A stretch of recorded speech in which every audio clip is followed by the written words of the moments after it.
Alors, petite présentation, je m'appelle Jean, j'ai 37 ans, j'ai 3 enfants, je suis sur 3 dans l'Aube et je suis le concepteur de la page Facebook Adopte une caisse et la chaîne associée. Moi j'ai ouvert la structure il y a 4 ans, donc en tant qu'auto-entrepreneur, donc c'est en activité secondaire, moi j'ai un job à côté, tout le restant de la semaine, donc je fais ça les soirs et puis les week-ends. J'ai ouvert la page Facebook il y a 4 ans, un petit peu plus de 4 ans. L'idée c'était de partager via cette page tout ce que je pouvais être amené à créer et puis de créer en fait un endroit où on puisse échanger avec d'autres bricoleurs, amateurs, passionnés, etc. Alors plutôt bien parce que en fait depuis le départ ils sont dans l'aventure. Et après ça s'est fait assez simplement. En fait j'ai créé, mon tout premier projet c'est une petite table avec 4 caisses pommes que j'ai assemblées dans mon garage avec les gosses, qui s'est retrouvée dans mon salon assez rapidement. Du coup, j'ai voulu la partager en fait sur les réseaux sociaux. Et comme ça a pas mal fonctionné, j'ai eu beaucoup de demandes sur comment tu fais pour la création, etc. Je me suis dit, on va créer une page Facebook et puis on va échanger ensemble autour de ce sujet-là. Alors pas du sujet de la table, mais du sujet du bricolage. Parce que moi, il y a 4 ans, je bricolais pas plus que ça, pas du tout le bon en tout cas.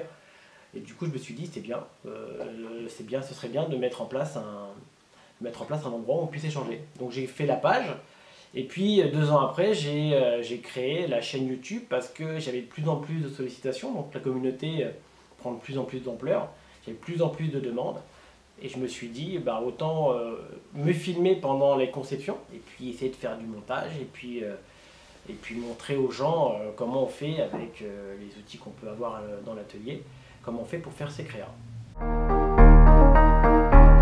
Et un peu comme tout le monde en fait, je me démerde. C'est pas évident parce que il y a beaucoup de sollicitations, les réseaux sociaux font que les gens attendent une certaine réactivité.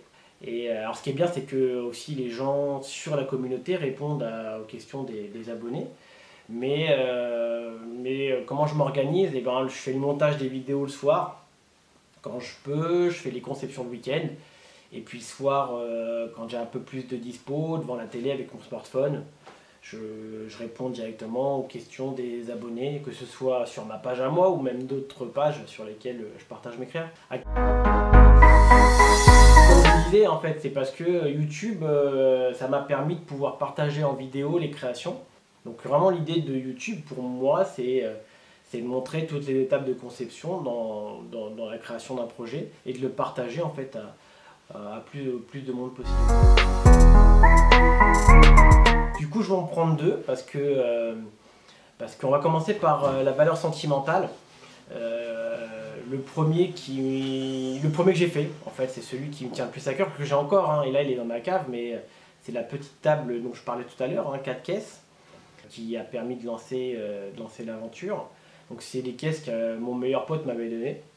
C'est 4 caisses qui m'avaient donné, elles sont restées 1 an dans le garage. Et un jour, je me suis dit, avec les gosses, moi j'avais pas beaucoup d'outils, j'avais pas ce que j'ai là. J'avais un tournevis, j'avais une scie à métaux et j'avais un marteau. Je suis dit, on va faire un truc pour maman, on va lui faire une petite surprise, on a fait la table. Et du coup, elle a trôné dans le salon pendant quelques temps. Donc après, le projet que je vais sélectionner par sa difficulté, ça va être la guitare électrique, la Stratocaster que j'ai faite il n'y a pas longtemps. Une partie résine époxy, une partie avec une chute de bois que j'avais à l'atelier. Donc c'était assez complexe parce que je ne maîtrisais pas à 100% la résine. Et puis après, il y a une grosse partie de défonçage sur le projet. C'est un projet que j'ai mûrement réfléchi. J'ai mis du temps avant de me lancer. Et puis après, quand tu te lances, il y a encore des étapes pour lesquelles tu as des doutes. C'est assez complexe parce que moi, je ne suis pas gratteux, donc je ne maîtrise pas tout ce qui est les micros, ce genre de choses. Donc il y avait une partie lutherie que je ne maîtrise pas, une partie électronique que je ne maîtrise pas non plus. Donc je me suis pas mal renseigné, je me suis pas mal regardé sur internet. Et puis je me suis lancé. J'ai mis 1 mois et demi pour la faire, entre le moment où j'ai fait mon premier moule pour la couler et puis l'assemblage final en fait, l'assemblage final qui a pris une bonne journée. Donc il y a la vidéo sur YouTube, pour le coup vous pouvez regarder, il y a toutes les étapes de conception qui sont la coulée, le démoulage, le défonçage, la mise en place des micros, et l'assemblage final, et puis le lustrage, etc. Mais c'est le projet le plus complexe techniquement que j'ai effectué. C'est pas forcément celui sur lequel je me suis éclaté le plus, mais c'est le projet le plus complexe techniquement. J'aimerais bien faire un maillet. Donc en fait j'ai des chutes de bois avec un peu de résine. Et j'aimerais bien, en collaboration avec un autre maker, qu'on fasse un maillet en fait avec toutes ces chutes là. Et c'est vraiment un truc que j'aimerais bien faire prochainement. J'ai la Dego Rabo. Pour moi, le Dego Rabo, c'est un gain de temps, c'est une précision. Ça permet d'accéder à une précision qu'on n'a pas forcément si on n'a pas l'outil. Maintenant, ça a un coût, tout le monde ne l'a pas. On peut s'en passer en fonction du type de réalisation qu'on va être amené à effectuer. Si on part du principe que le bois il est clean, j'ai envie de te dire la visseuse des visseuses. La visseuse des visseuses. Moi j'ai commencé, j'en avais pas. J'ai commencé avec un tournevis. Le moindre assemblage que tu vas effectuer dès le départ, tu vas être amené à le faire colle-vis, que vis, mais sans visseuse des visseuses. C'est une galère sans nom. On a tous eu l'ampoule au milieu de la main parce qu'on a serré un peu fort ou parce qu'on a galéré, ou parce que ça rip, etc. Donc visseuse des visseuses. N'hésite pas à poser des questions, n'hésite pas à demander. Aujourd'hui, on a des réseaux sociaux, on a énormément de groupes, même en français, pour lesquels tu peux poser des questions si tu as un doute. Donc n'hésite pas, avant de te lancer, à poser des questions sur le matériel utilisé, quels sont les coûts, etc. Alors je parle quand tu veux être bricoleur, comme moi, pas quand tu veux lancer un business et faire de l'oseille. Ça, c'est un autre sujet. Mais aujourd'hui, tu as beaucoup de groupes français dans lesquels on évoque les sujets, les machines, la conception, tu as beaucoup de vidéos, ce genre de choses. Pose des questions, il y a déjà d'autres personnes qui sont passées par les mêmes étapes que toi. Et du coup, n'hésite pas à demander à tous ces bricoleurs sur le web. Et la dernière chose, c'est pas le matos qui fait le bricoleur. Tu peux... alors bien sûr, je dis ça qu'à partir du moment où on le fait en tant qu'amateur bricoleur et qu'on n'a pas envie forcément d'ouvrir sa société derrière, de faire un business, de faire rentrer de l'oseille. Je parle en tant que bricoleur. Pars du principe que si tu t'éclates, c'est l'objectif. Si tu prends du plaisir dans la conception, c'est l'objectif. Moi, je m'y retrouve aujourd'hui parce que je m'éclate. Parce qu'aujourd'hui, c'est une passion comme faire de la moto, comme faire de la mécanique, ce genre de choses. C'est que du coup, j'ai pas de contraintes financières, mais c'est la passion qui prime. Du coup, à partir du moment où moi, j'ai que du positif, je continue. Faut partir dans ce sens-là, même si c'est des fois dur. Dans la phase d'apprentissage, ça peut être assez compliqué. Et l'idée, c'est de prendre du plaisir dans ce que tu fais. C'est ça. En fait, sur la plupart de ceux qu'on connaît, sur Facebook, donc Adopte une caisse, vous pouvez le retrouver sur Facebook, sur YouTube, donc tous les timelapse vidéo, sur Instagram, et il y a un site internet sur lequel il y a mes coordonnées, etc. Donc pour ceux qui veulent des informations ou un coup de main, etc., peuvent m'appeler directement, il y a mes coordonnées dessus. Pour moi, un maker, sans parler de l'aspect business, sans parler de faire de l'oseille, c'est que, parce que des fois tu peux faire des projets, à partir du moment où tu atteins son objectif personnel, peu importe combien ça va coûter, peu importe combien tu vas le vendre. Moi, aujourd'hui, un maker, c'est quelqu'un qui va prendre du plaisir dans la création. Moi, c'est ce que je fais aujourd'hui. C'est que si je ne m'éclate pas dans la phase de conception, donc quand je dis phase de conception, c'est on réfléchit au projet, quels sont les matériaux qu'on va être amené à utiliser. Il y a aussi un aspect financier parce que forcément, il faut qu'après tu puisses pouvoir effectivement payer tout ça. Quels sont les makers, youtubeurs ou ce que tu veux que tu vas être amené à solliciter, parce que des fois tu as des doutes. Moi quand j'ai fait ma guitare, j'avais pas mal de doutes, j'ai posé pas mal de questions. Et tout ça, ça fait partie de la conception. Et pour moi, le maker, c'est le mec qui s'éclate à faire tout ça. Le produit fini, c'est bien, mais qui s'éclate à créer et tout ce qui se passe avant que le produit soit complètement terminé.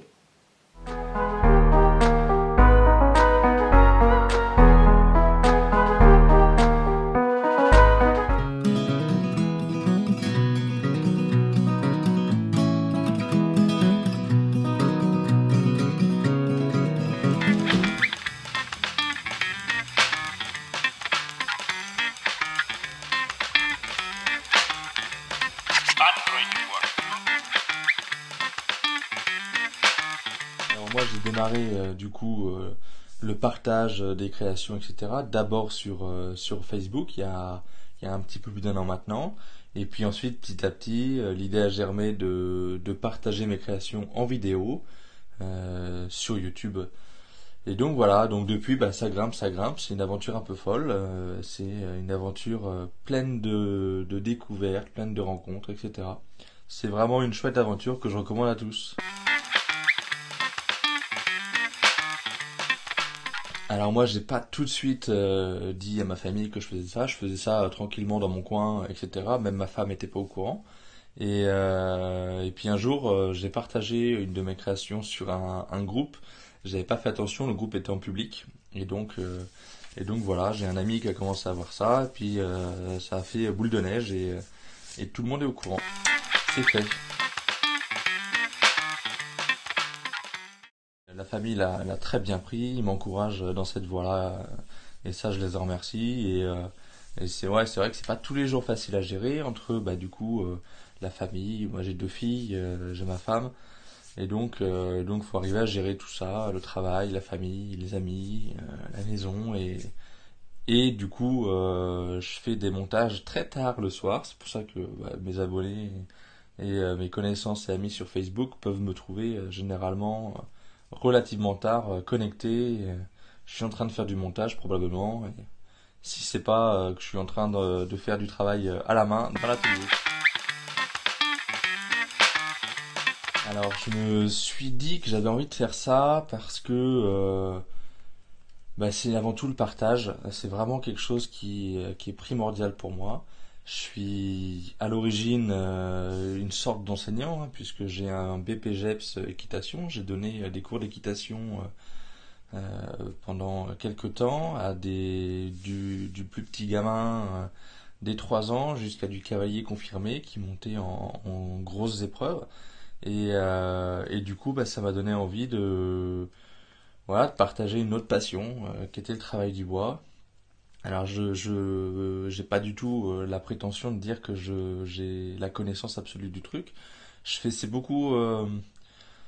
très empirique la façon dont je procède, c'est-à-dire que je regarde ce qui fonctionne pas, ce qui me plaît, ce qui me plaît pas. Et voilà. Donc c'est pour ça que mes vidéos, c'est pas du tout enfin voilà, c'est pas du tout dans les règles de l'art pour certains, mais moi ça fonctionne pour moi, ça fonctionne comme je le fais. Si ça fonctionne pas, je le montre pas. Et donc voilà. Alors mon projet préféré, j'en ai plusieurs. C'est un peu compliqué de choisir le projet préféré. J'ai envie de dire sentimentalement, c'est la chaise, le fauteuil d'inspiration Jeanne Rey. Qui est un fauteuil qui est tout en chêne avec assemblage uniquement bois, voilà, et canage que mon frère a fait. Donc voilà, c'est sentimental pour moi parce que du coup je l'ai fait avec mon frère. Donc l'été, on a fait ça. Il y en a encore 5 autres en cours de fabrication.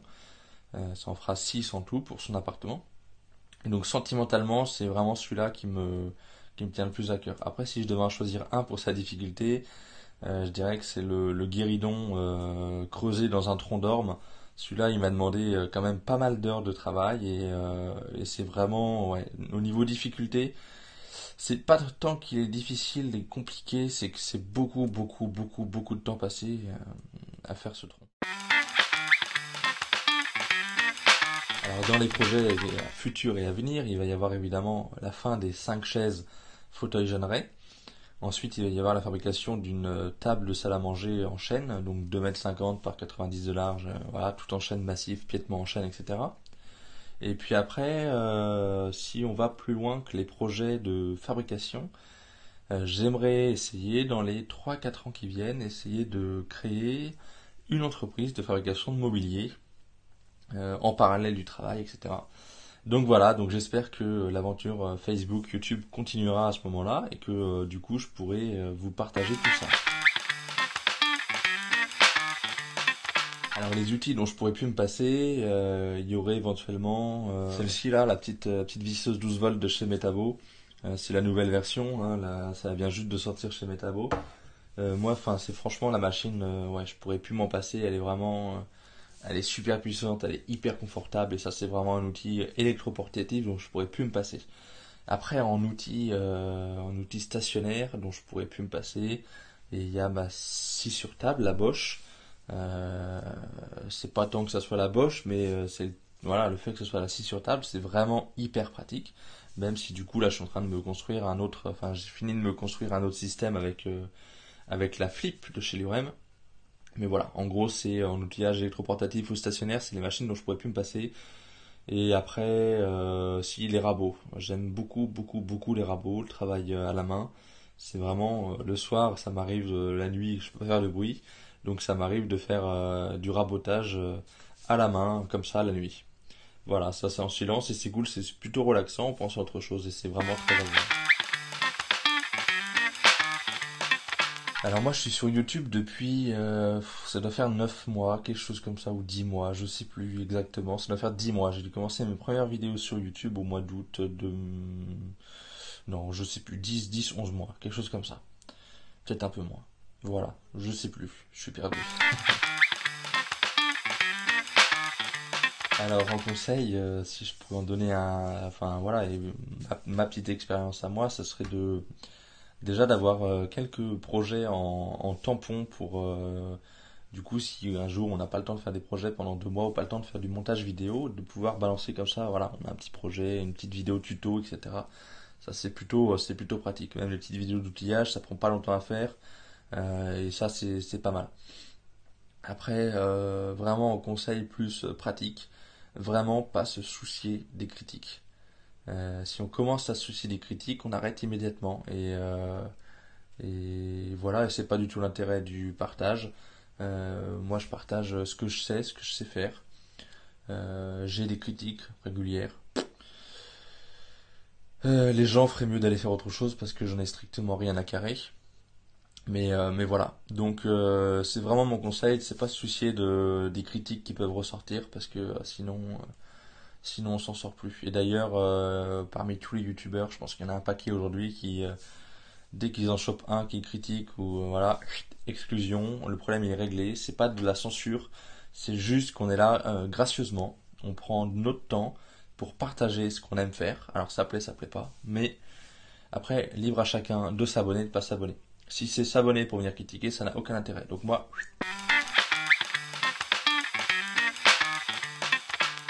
alors moi du coup mes projets, c'est simple, ils sont à retrouver sur Facebook, Passion Bois Thomas Froin, sur YouTube, Passion Bois Thomas Froin, et devinez sur Instagram, Passion Bois Thomas Froin. Évidemment, c'est la même chose. Pour moi, qu'est-ce que c'est un maker? Alors un maker pour moi c'est quelqu'un qui est dans le partage.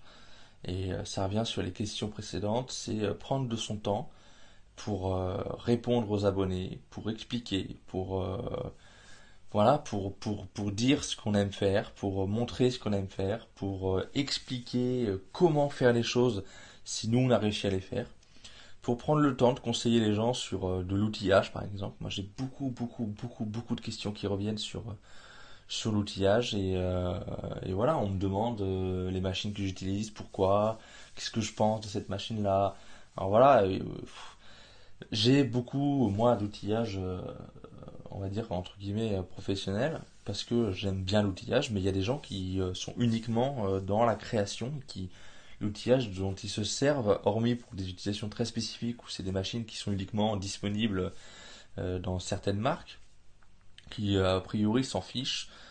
Voilà, et du coup ils viennent de me demander si pour leur utilisation à eux, telle marque, distributeur ou telle marque, qui ne serait pas une marque professionnelle, leur conviendrait. Et là, moi, c'est vraiment les moments que j'aime bien, c'est qu'on vient me poser la question et voilà, je réponds en toute sincérité. Il y a des trucs, je vais dire clairement non, il faut pas. Puis d'autres oui.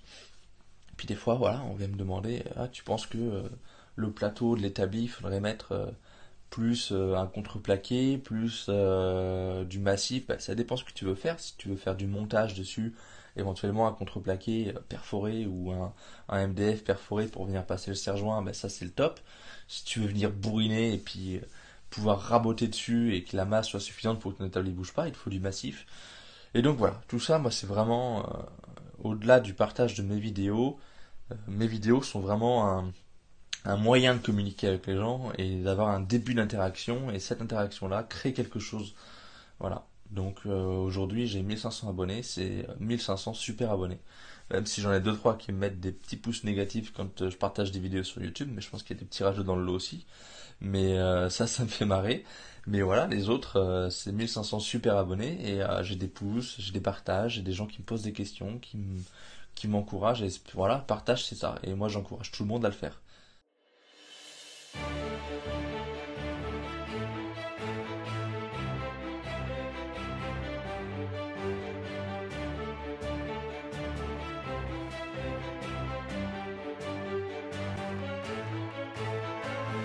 Bah moi c'est Jérémy Ayoz, j'ai 32 ans et j'habite à Salon de Provence dans les Bouches-du-Rhône.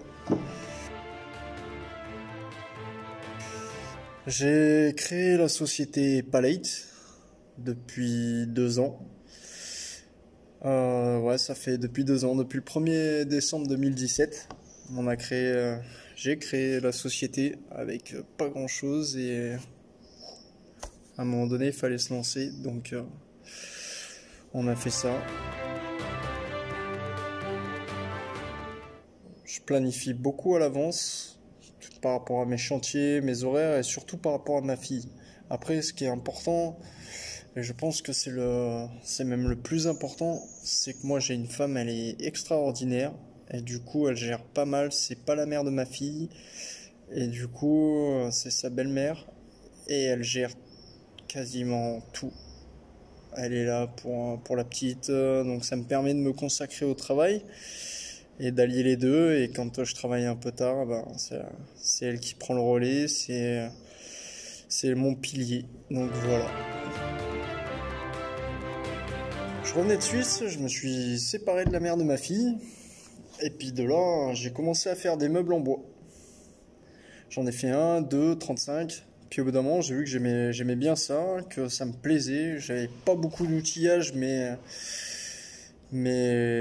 c'était une façon d'investir vite, d'investir rapidement dans l'outillage et de faire ça. Mon père m'a dit ben, vas-y fonce, donc j'ai fait tous les papiers, créé tous les statuts, tout. Et puis j'ai lancé ma société. Mon projet préféré, en fait, j'en ai pas. Parce que dans toutes les réalisations que je fais, à chaque fois, je me régale.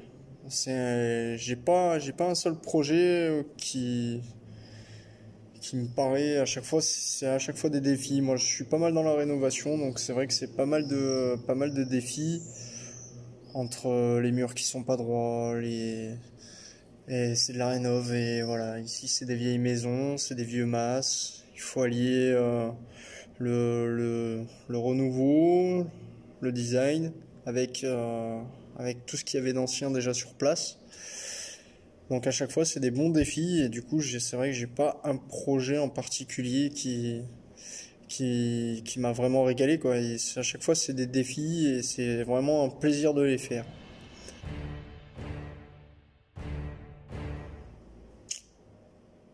Non, celui-là je le garde pour moi. Celui-là je le garde pour moi. Bientôt on le verra, mais voilà. Pour l'instant celui-là, comme quand j'étais à l'armée, on me disait tant que t'es pas dans l'avion, t'es pas parti. Et ben ici, tant que c'est pas signé, c'est pas validé. Donc pour l'instant, je le garde secret. En premier, je dirais mon poste à souder. J'ai un poste SAF, un vieux poste SAF, tout rééquipé. J'ai changé pas mal de pièces dessus et je pourrais pas m'en passer. C'est vraiment une machine de guerre. Je me régale. Après, c'est vrai que tout mon outillage, j'ai beaucoup d'outils Makita. J'ai du Triton, j'ai d'autres machines, j'ai des Peugeot, suivant la spécificité que je vais avoir besoin, je vais acheter la machine en fonction. Je suis pas propre à une marque, même si j'adore Makita. J'achète mes machines en fonction de leur utilité par rapport à ce que je vais devoir faire. Et c'est vrai que après mes machines Makita en électroportatif, 2 ans. Ma société, du moins j'entame la 2e année. Ma société, je l'ai ouverte le 1er décembre 2017.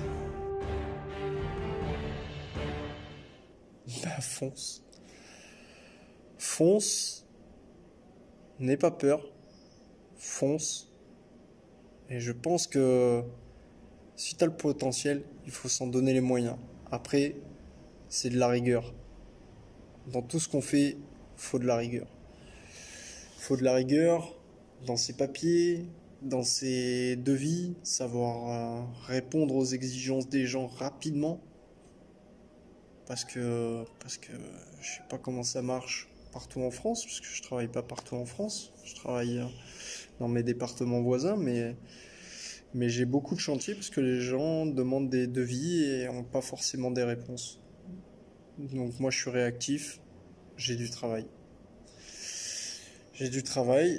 Je m'en plains pas, mais il faut garder la même rigueur. Après, avant de se lancer, je pense que la meilleure solution c'est de faire quand même une bonne étude de marché en regardant ce qui se fait sur place, combien d'entreprises il va y avoir dans le tel secteur qu'on va vouloir travailler. Et est-ce que rapidement, si on n'a pas les machines, on peut investir pour progresser? Je pense que quand on a planifié tout ça, si on monte une entreprise, qu'on a un bon comptable et qu'on gère avec lui tout le prévisionnel, il n'y a pas de raison. Après, c'est que la personne qui va pouvoir se lancer, à elle de trouver ses clients, ses démarches, se développer sur les réseaux sociaux. Et puis voilà, après les réseaux sociaux, je pense que c'est l'avenir. C'est l'avenir. Moi, j'ai beaucoup de gens, quasiment la totalité de mes clients qui me contactent sur les réseaux sociaux. Donc à un moment donné, c'est des nouvelles technologies. Il ne faut pas en avoir peur. Il faut pouvoir se lancer dessus pour avoir du travail. Mais celui qui a pas un poil dans la main, jusqu'à te dire fonce. C'est une belle aventure. Tu vas pas compter tes heures, mais tu vas prendre du plaisir. Quand tu regarderas tes clients avec un smile comme ça c'est bon. Alors vous pouvez me retrouver sur la page Facebook de Palate. Si vous tapez Palate, vous pouvez me retrouver sur Instagram également. Donc c'est les 2 seuls supports pour l'instant que j'utilise. Il va y en avoir d'autres en développement, petit à petit, parce qu'il faut pas brûler les étapes et qu'il faut faire les choses petit à petit. Donc on fera au fur et à mesure, mais il suffit de viser là pour arriver là. Donc faut en vouloir, il faut rien lâcher. Et bah pour moi, un maker, c'est quelqu'un qui part de matériaux bruts, que ce soit en bois, en métal, avec du verre, avec de la résine, qui arrive à tout modifier et à réaliser des belles créations. Il n'y a pas de limite. Il n'y a pas de limite. Vous voulez du métal? Il y a des ferronniers d'art, ils les forgent à la main, c'est des acharnés, ils tapent dessus, c'est magnifique. Moi je fais de l'agencement d'intérieur, je crée des verrières, je mélange le bois, le métal, le verre, pour arriver à des belles créations. Ce qu'il faut surtout, un maker, je pense faut qu'il aime ce qu'il fait, en partant de pièces brutes, pour les modifier, à arriver à quelque chose de sublime. Mais en plus de ça, un maker, quand on les retrouve sur Internet, sur YouTube, sur les réseaux sociaux, posez-leur la question. Allez en MP. Demandez-leur. Moi le premier. Vous me contactez. Même il y a des gens qui me contactent via mon Facebook perso parce que des fois ils n'ont pas telle solution ou ils n'ont pas tel savoir-faire. Ils voudraient savoir comment faire ou réaliser telle pièce. On leur répond. On n'a rien à cacher, c'est un partage de savoir. Et c'est ça qu'il faut amener aux gens. Si on a atteint de ces connaissances et qu'on a les moyens de les partager aux gens, je pense qu'on a tout gagné. C'est en ça que ça devient beau d'être un maker. Sur ce, passez une bonne journée. Pour moi, c'est la soirée. Passez une bonne soirée, suivant à quelle heure vous allez regarder la vidéo. Ça a été un plaisir de me présenter. Ma société, Palette, toujours là pour vous servir. Si vous avez des questions, contactez-moi.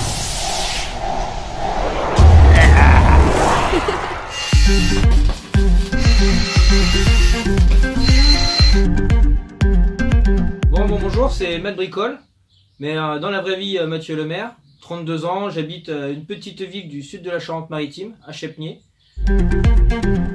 L'histoire YouTube commence à se développer. Alors, tout début, ça a commencé à partager des photos sur ma page Facebook Matt Bricole. J'ai plein d'amis qui étaient intéressés, ça a commencé surtout avec des bancs en palette, plein de bricoles comme ça, qui me demandaient comment j'ai réalisé et tout ça. Donc du coup j'ai commencé à réaliser quelques petits tutos sur ces projets-là. Et de fil en aiguille, donc la première vidéo je crois a dû paraître il y a bientôt 2 ans sur la chaîne.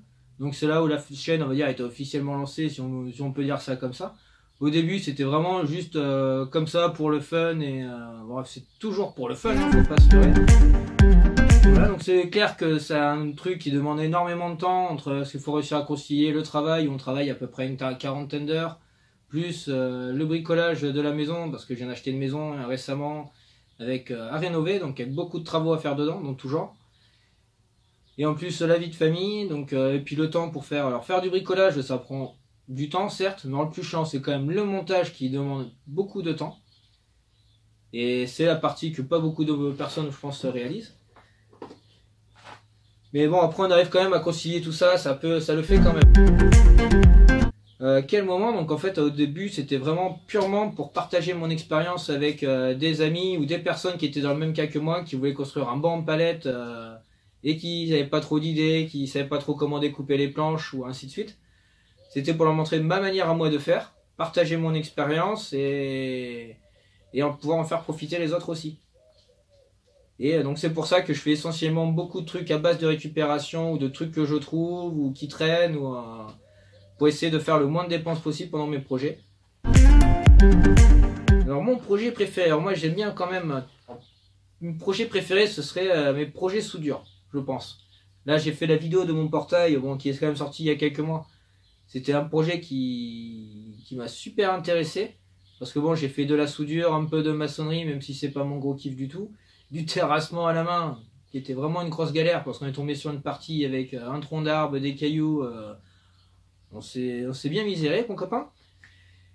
Mais moi, ce que j'aime bien dans les projets, ça va être un peu d'une, déjà l'originalité, de deux, la complexité du projet. Franchement, faire un truc plan-plan, ça m'intéresse pas du tout. Je veux un truc qui soit un minimum folichon, un petit peu difficile à réaliser. Sinon, je sais pas, je vois pas d'intérêt, mais ça m'intéresse déjà beaucoup moins vite. Non, oui, dans les autres projets aussi, qu'est-ce que j'avais fait? J'avais fait une protection de porte pour ma mère, donc c'était tout un cadre en acier rouge. Alors pour ceux qui suivent la page, vous avez peut-être vu cette porte. Donc c'était pour venir protéger sa porte qu'elle a chez elle. Donc je me suis amusé à souder des morceaux, je crois d'à peu près 15 cm de long en acier carré de 12 mm, à les souder pour faire une forme pour que tout se suive et tout ça. C'était un projet, bon c'était mes débuts un peu en soudure. Mais c'était un super projet, super intéressant, qui m'a pris à peu près 2-3 jours à fabriquer. Pour les projets à venir, j'aimerais bien réaliser une table basse, un peu comme, je sais pas si vous avez déjà vu ça, avec du béton brut et les aciers, pas le acier, le treillis qui dépasse un peu, et peut-être des pieds en acier, je sais pas, là je suis pas encore trop fixé. Faut dire qu'en ce moment je suis un petit peu embêté à la maison, j'ai 2 dégâts des eaux, je retape une maison entièrement que je vais finir avant la fin de l'année, en plus de mon travail. Donc là je commence à peiner un peu et puis voilà. Mais bon, on va essayer de faire quand même de sortir quelques petits trucs sympas au fur et à mesure, parce que les problèmes de plomberie ça va 5 minutes, mais c'est pas spécialement intéressant. Que je pourrais pas me passer, je dirais ça serait sûrement la meuleuse.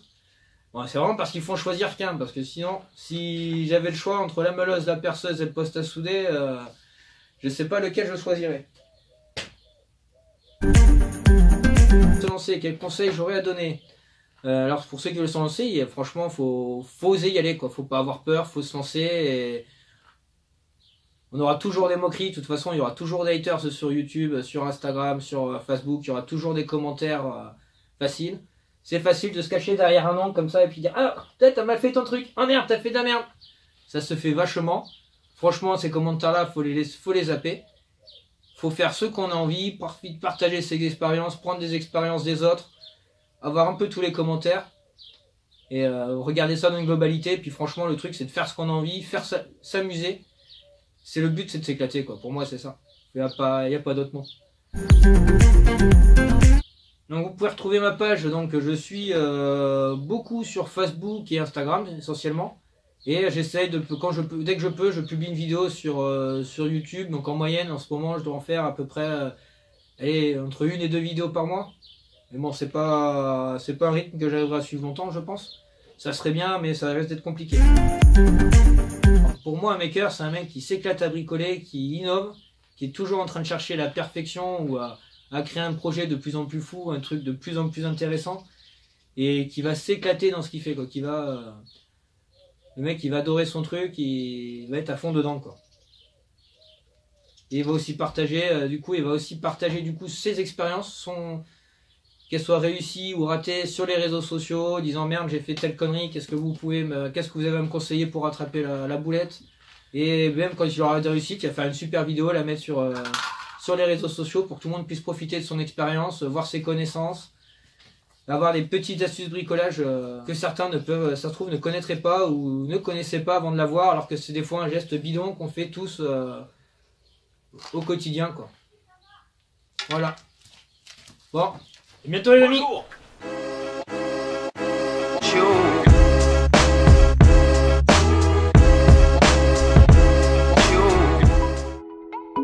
Salut, alors moi c'est Michel, je vis en Camargue, non loin de la ville de Arles, et je suis donc l'animateur, on va dire le principal acteur de la chaîne YouTube Mich Mich, voilà. Alors moi ça fait vraiment 1 an et demi que je me suis vraiment attelé à YouTube. Alors ma chaîne est vieille, je l'ai ouverte en 2011, 2012 je crois, mais je l'ai laissé à l'abandon pendant 2 ou 3 ans et je me suis vraiment attelé à YouTube il y a 1 an et demi, 1 an et demi, voilà. Alors comment a réagi ma famille? Ma famille en fait, depuis que je suis tout petit, ont l'habitude que je fasse des projets un peu bizarres. Ouais, j'ai toujours été un petit peu à contre-courant de tout le monde. J'ai jamais rien fait comme personne. D'ailleurs, c'est ce qui transpire aussi dans mes vidéos, c'est que voilà, j'aime bien tester des nouvelles choses. J'aime bien essayer des choses que personne n'a fait avant. J'aime bien voilà, casser les codes. J'aime bien sortir des sentiers battus, comme on dit. Et comment fais-tu pour tout gérer? Comment je fais pour tout gérer? En fait, moi j'ai la chance, alors je suis un cas particulier, mais j'ai la chance d'avoir un travail qui me dégage beaucoup de temps libre. Donc du coup voilà. Donc j'ai beaucoup de temps libre à partager entre ma famille bien sûr et ma passion donc qui est le bricolage et YouTube.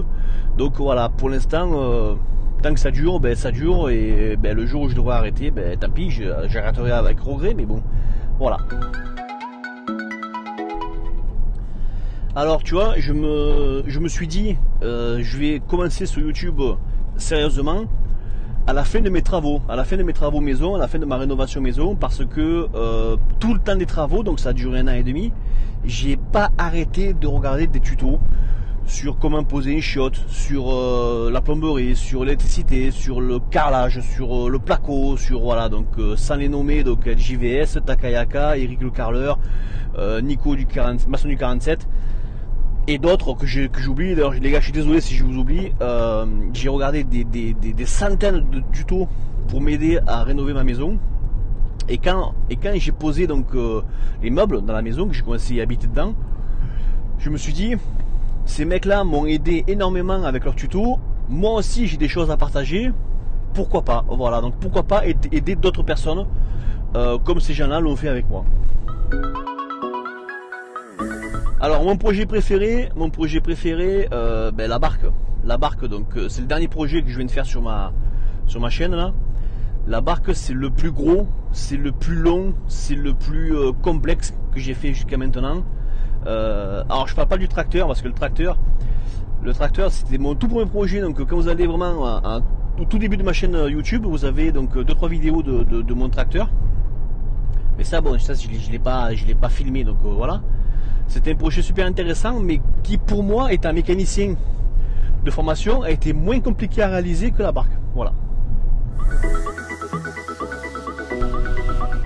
Alors, dans un futur, j'ai un projet que j'adorerais faire. Bon, par contre, là, c'est vraiment très très compliqué parce que bon, ça demande des soutiens de fou. J'adorerais faire un sous-marin. Ouais. Alors, là, je vois déjà les cheveux des gens qui se disent ah, un sous-marin. Alors voilà, je vous rassure, hein, je vais pas faire un sous-marin atomique pour les concurrencer la marine nationale. Mais ouais, enfin, techniquement parlant, c'est pas impossible. Par contre, ça demande énormément de temps, ça demande des gros moyens, ça demande pas mal de choses. D'ailleurs, j'en profite, s'il y a des sponsors qui regardent, voilà, si vous voulez sponsoriser un sous-marin, moi je suis open. Voilà, non, mais un sous-marin, ouais, un sous-marin. Alors l'outil que je pourrais pas me passer, la meuleuse d'angle. Voilà. La meuleuse d'angle, c'était le premier outil électroportatif que j'ai appréhendé et c'est celui que je me sers encore aujourd'hui très souvent. La meuleuse d'angle parce que ouais, tu peux quasiment tout faire avec une meuleuse d'angle. Tu vois, pour moi c'est voilà, une meuleuse d'angle. Alors moi je ne suis pas à mon compte, je suis employé, donc voilà. Et sur YouTube, ben, comme je le disais, je suis vraiment très actif sur YouTube depuis 1 an et demi. Voilà. Alors les conseils pour ceux qui veulent se lancer, la persévérance. La persévérance parce que on va dire les premiers 1000 abonnés sont extrêmement durs à avoir parce que voilà, on va pas faire les langues de bois. L'algorithme de YouTube, tant que vous n'avez pas atteint les 1000 abonnés, il n'en a rien à faire de vous.